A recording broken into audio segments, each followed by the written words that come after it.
T'en as pas marre que l'impatience te bouffe la vie, qu'elle te bouffe ton énergie et ta sérénité, alors qu'en fait, il est possible d'arriver à manager cette part de toi, d'accord, pour qu'elle t'aide en fait à réaliser tous tes projets avec beaucoup plus de fluidité et de légèreté.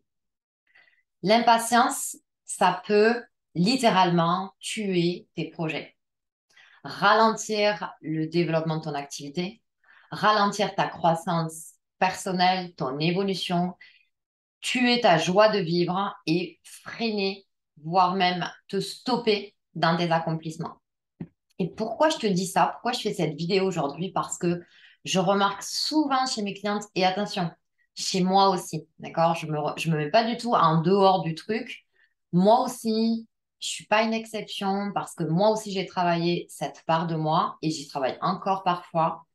Et mes clientes sont aussi mon propre miroir.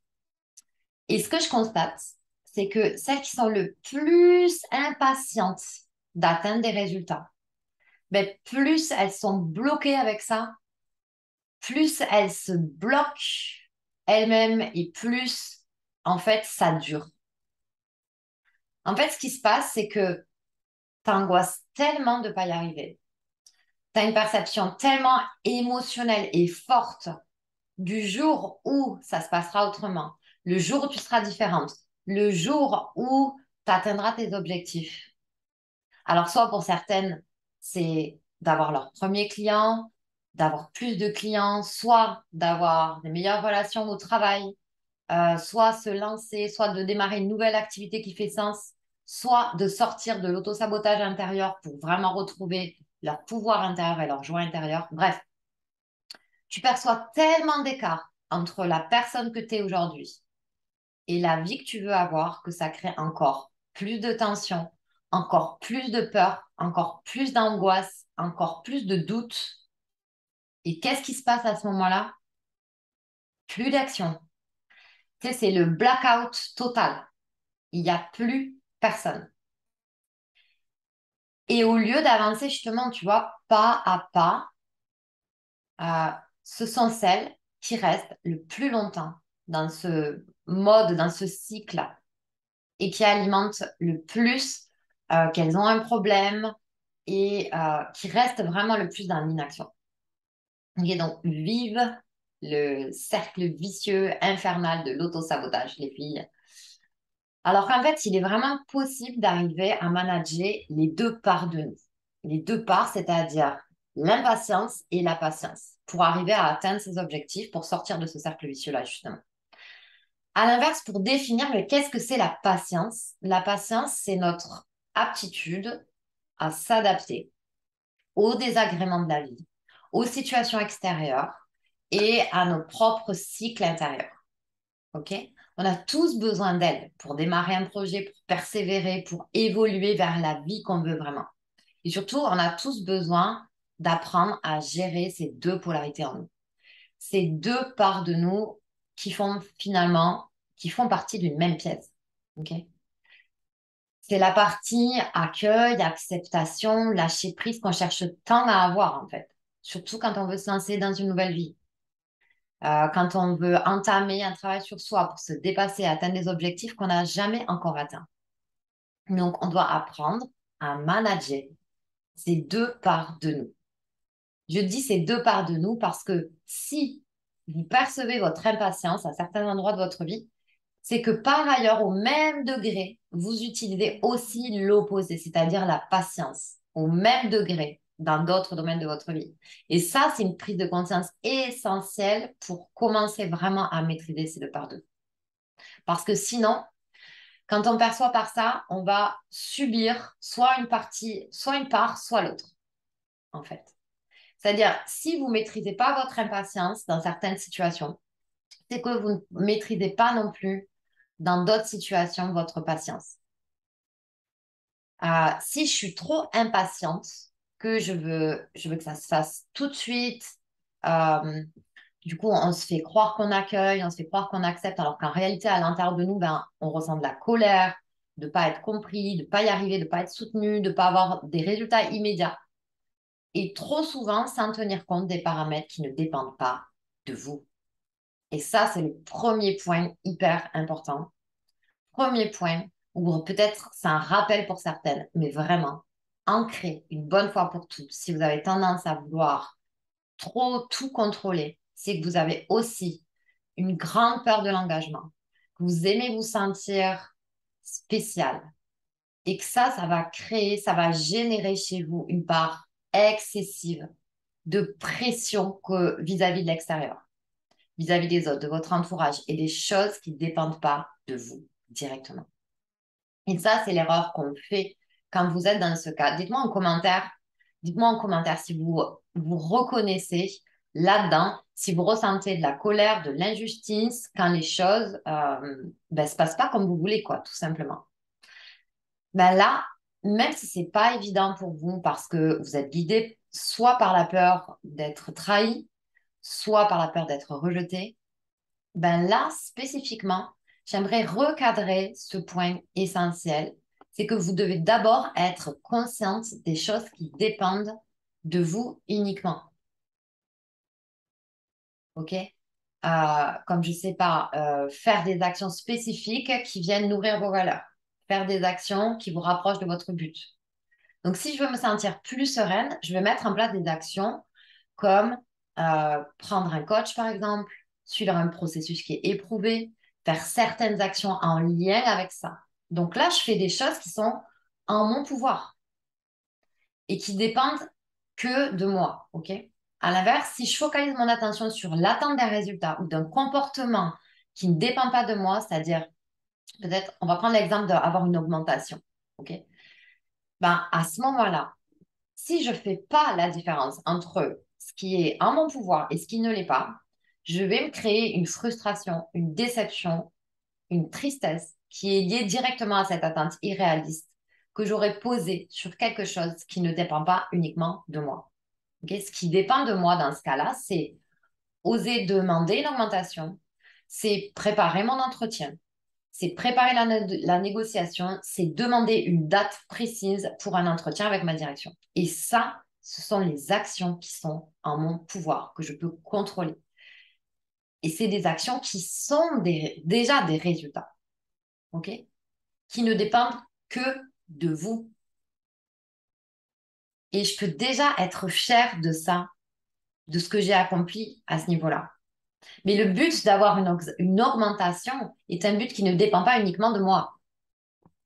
Et c'est ça que je vais avoir besoin de recadrer. Je vais avoir besoin de recadrer mon focus et de m'adapter, du coup, à la situation à ce moment-là. C'est là que je vais avoir besoin de recadrer euh, mon focus et de m'adapter à la situation. D'accord?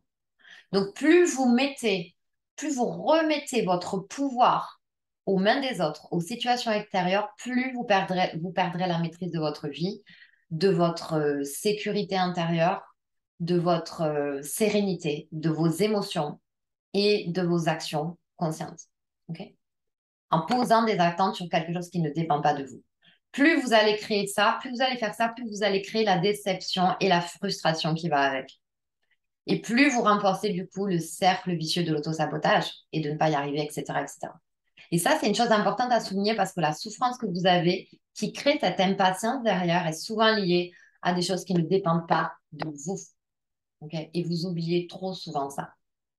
Donc maintenant, comment on fait pour gérer son impatience? Déjà, vous n'êtes pas que impatiente. Vous êtes toujours les deux faces d'une même pièce. Et votre job, c'est d'apprendre à les maîtriser, à les manager. OK? Parce que ces deux faces-là sont à votre service. OK? En fait, c'est très subtil parce que souvent, ça va dépendre de la situation et du domaine dans lequel vous exprimez soit la patience, soit l'impatience. OK? Si vous êtes dans le cas où l'impatience est à votre service, ça veut dire que cette impatience-là, eh bien, c'est une impatience qui vous fait bouger. C'est une impatience qui amène justement le degré de frustration nécessaire pour vous faire passer à l'action. OK? C'est justement cette frustration qui va vous pousser, qui va vous amener là où vous voulez aller. qui va vous amener à vous dépasser, soit à changer d'environnement ou bien à faire des actions différentes, ok? Ou encore plus d'actions que vous avez besoin de mener pour développer votre activité, par exemple. Soit cette impatience, du coup, euh, est à votre service, soit elle vous bloque complètement, comme je le décrivais au début. D'accord? Mais comme je vous le disais, vous exprimez toujours l'opposé d'un même trait de caractère. Donc, vous exprimez la patience déjà dans des domaines parfois qui sont totalement différents. OK? Mais si ça, vous ne le voyez pas, vous exprimez, euh, si vous ne le voyez pas, que vous exprimez déjà la patience, du coup, vous vous sentez comme démuni de cette partie de vous, simplement parce que vous avez oublié de vérifier dans quel domaine vous êtes déjà patient. OK? Donc, si vous trouvez pas, si vous trouvez aucun domaine où la patience va prédominer chez vous, un moyen de devenir conscient de ça, c'est de demander aux autres dans quelle situation, dans quelles circonstances ils vous perçoivent être patient. Parce que dites-vous que si vous admirez ce trait de caractère, c'est que vous l'avez perçu chez quelqu'un. Ça veut dire que vous le possédez également dans votre système de valeurs. Et pour du coup, pour t'aider à exprimer cette qualité, ce trait de caractère de manière plus consciente, vraiment, je vais t'inviter à faire le processus du miroir dans sa globalité. C'est ce qu'on voit avec mes clientes. Par contre, comme une médaille a toujours ses deux faces, si j'apprends pas à manager cette partie-là, elle peut me limiter. Je m'explique. Dans quelles circonstances la patience peut te limiter? La patiente. Euh, la patience, elle peut te limiter ben, quand tu es patiente au point de vivre de la soumission, tu vois, dans une relation amoureuse, par exemple, ou dans tes relations, ok? Que tu n'as pas pris le pouvoir d'un certain domaine de ta vie. Quand tu laisses les autres profiter de toi sans oser t'affirmer, ok? Quand tu n'honores pas tes priorités intrinsèques. Donc, je t'invite à vérifier si tes moments de patience sont motivés par un vrai lâcher-prise de ta part ou si ces moments de patience-là sont motivés par une peur. La peur d'être seul, la peur d'être rejeté, la peur de ne pas être aimé. Bref, une fois que tu deviens conscient de ça, là, là, tu seras en mesure de décider vraiment du meilleur moment pour toi d'être patiente ou non. Ok, d'utiliser ces deux parts de toi qui sont à ton service, au service de tes valeurs, de tes priorités intrinsèques. Et ça s'apprend en fait. C'est ça en fait, apprendre à manager les parts de soi. Et l'impatience peut aussi s'avérer une qualité à certains endroits de ta vie. Donc tout dépend vraiment des circonstances précises et tout dépend aussi de tes aspirations profondes. En quoi elles sont à ton service. D'accord? Donc en fait, ça dépend de votre situation qui a un lien avec vous, qui a un lien avec votre être authentique, d'accord? Donc authentique qui signifie devenir sa propre autorité, prendre le pouvoir dans ses domaines de vie, décider de ce que je veux réellement. Et donc c'est un lien avec votre système de priorité intrinsèque, votre système de valeurs intrinsèques, ok? Mais si tu es dans le cas où tu te figes complètement, alors là, je vais t'inviter à arrêter d'aller chercher des solutions au mauvais endroit. Arrête de chercher dans tes vies antérieures, dans tes mémoires akashiques, d'accord, ou dans tes traumatismes, parce que la première chose que tu fais quand tu fais du développement personnel, que tu arrêtes d'accuser les autres, c'est qu'ensuite tu vas te perdre et que tu commences à t'accuser toi-même. Et là, c'est parti pour la fabrique à problème, en fait. OK? Donc, avant toute chose, au lieu de te perdre, de te culpabiliser, de ne pas faire ce qu'il faut faire, euh, de pas faire ce qu'il faut pour enfin, voilà, réussir à te sentir bien, commence à poser des bases solides en apprenant à comprendre ton système à toi. Comment est-ce que tu fonctionnes en fait? Commence à poser des bases solides par rapport à ça. Quel est ton système de priorité intrinsèque? Quelle est la direction que tu veux prendre en fonction de ça? Et tu vas comprendre que la période que tu vis, en fait, elle fait partie du processus. Que c'est à toi d'arrêter de percevoir uniquement les inconvénients de ce que tu vis aujourd'hui et d'arriver aussi à faire bouger la perception limitante de ta situation et du cycle que tu traverses. Parce que rien n'est figé, tout est mouvement, tout est cycle et tout est impermanent. Mais le problème, c'est qu'au lieu de percevoir la valeur de chaque cycle, c'est-à-dire de voir en quoi ce cycle, ce que tu vis aujourd'hui, est à ton service, bien tu bloques ce flux d'informations parce que tu veux déjà être à l'étape d'après. Tu veux déjà être à l'autre cycle le plus rapidement possible. Et ce que tu fais en réalité, c'est au contraire de prolonger cette période inconfortable jusqu'à ce que tu apprennes à l'aimer et à devenir confortable et à l'aise avec cet inconfort. Comment on fait ça? Ben, en fait, c'est ça l'acceptation. L'acceptation, l'accueil, c'est pas du forcing en fait. C'est simplement un processus, c'est une conséquence de ton réalignement. OK? Pour te donner l'exemple, un exemple qui est hyper puissant, que je donne souvent à mes clientes, c'est l'exemple du sprinter professionnel. OK? Le gars, il a 3 cycles de base. OK? Premier cycle, il s'entraîne. Deuxième cycle, il sprint. Et puis ensuite, vient le cycle où il se repose avant de pouvoir s'entraîner, de resprinter et de se reposer. OK? Et il a ces 3 cycles-là.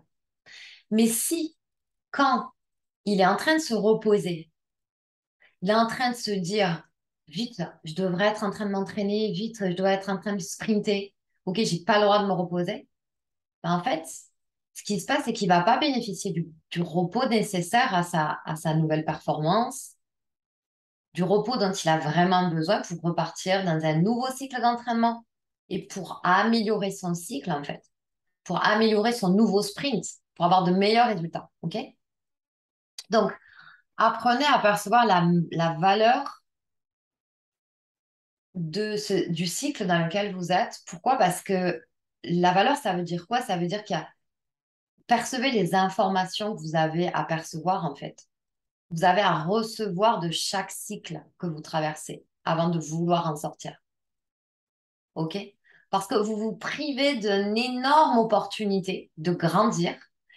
Et en plus, ce qui se passe, c'est que vous figez cet instant-là, vous figez ce cycle. Au lieu de laisser être une opportunité et vous faire grandir, vous prolongez ce cycle, sauf que vous le prolongez de la manière où vous le vivez, c'est-à-dire dans l'attente, dans la frustration, dans les doutes, dans l'impatience, OK? Dans l'inconfort. Voilà ce que, voilà ce que vous faites en fait. Donc arrêtez de croire que ce serait mieux après. Euh, c'est comme si vous vous imposiez de voir les choses se concrétiser avant même d'y croire, avant même de percevoir la perfection de ce que vous vivez actuellement, pour vous autoriser à y croire. OK? Alors qu'en fait, il s'agit du mouvement inverse pour que les choses fonctionnent. D'accord? C'est y croire d'abord pour voir ensuite se manifester les choses. Donc, apprenez à percevoir la valeur de ce qui est. C'est tout un art de percevoir les bénéfices et en quoi ce que vous vivez aujourd'hui est une opportunité pour vous, pour ce qui est le plus important pour vous, pour grandir spécifiquement dans votre système de priorité intrinsèque. Et c'est à partir de là que la magie du lâcher prise et de l'acceptation s'opère. OK? Donc, rappelez-vous que l'acceptation, c'est une conséquence du processus, d'un processus intérieur qui est profond, une prise de conscience qui est profonde. C'est ce qu'on voit dans le bilan de reconnaissance, c'est ce qu'on voit dans l'accompagnement. D'accord? Et si vous voulez aller plus loin, que également vous pensez que vos valeurs sont des valeurs morales comme le respect, la bienveillance, la liberté, l'apprentissage, enfin bref, tous ces trucs-là, ben vous aurez du mal du coup à faire le lien avec ce que vous vivez. OK? Et pourquoi est-ce que vous le vivez? Donc, si vous souhaitez vraiment approfondir euh, cette notion de valeur intrinsèque, de processus de rééquilibrer vos perceptions, pour commencer à percevoir en quoi ce que vous vivez est parfait pour vous, et surtout vraiment arrêter de vous bloquer dans ce cycle inconfortable et avancer dans vos projets quels qu'ils soient. OK? Dans votre développement intérieur pour vous sentir plus légère et déployer tout votre potentiel pour ce qui est vraiment, vraiment important pour vous. OK? Ben, du coup, vous savez vous trouver. OK? Aussi, mettez-moi en commentaire si vous avez des questions et vraiment, mettez-moi en commentaire ce avec quoi vous repartez de ce contenu. C'est-à-dire, qu'est-ce qui vous a le plus inspiré, qu'est-ce qui vous a aidé dans cette vidéo. OK? Et moi, je vous souhaite une magnifique journée et rappelez-vous qu'il n'y a pas de hasard et que tout ce que vous vivez a un sens profond et parfait pour vous. Je vous dis à très très bientôt. Bye bye.